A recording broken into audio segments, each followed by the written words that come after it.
ॐ सोमनाथाय नमः। ॐ मल्लिकार्जुनाय नमः। ॐ महाकालेश्वराय नमः।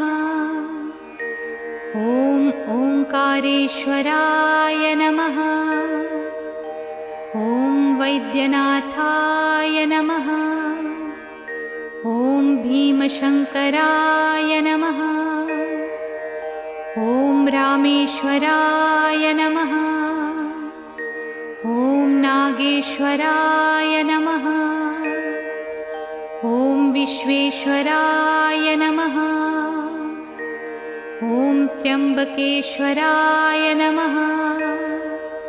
ॐ केदारेश्वराय नमः। ॐ भुस्मेश्वराय